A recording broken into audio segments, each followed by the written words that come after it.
Hi guys! So it's the 7th day and tatanggalin na yung tahi natin here sa clinic ni Doc C. Ayan.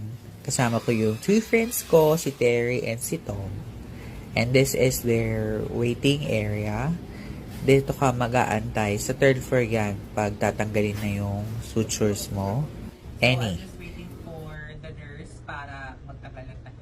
Actually kanina sobrang daming tao. May nagpa-BA, tapos nakikita mo talaga na nagpa-opera sila kasi super langis ng buhok. Yung bawal maligo. Tapos may nag... So guys, tatanggalin na natin. Ni nurse. Alam niyo ba guys, sa totoo lang, diba? Mas masakit yung magtanggal tayo kaysa sa opera. It's really true. Tolerant. Ayun, tingnan natin guys. So, si nurse, nag-apply na siya ng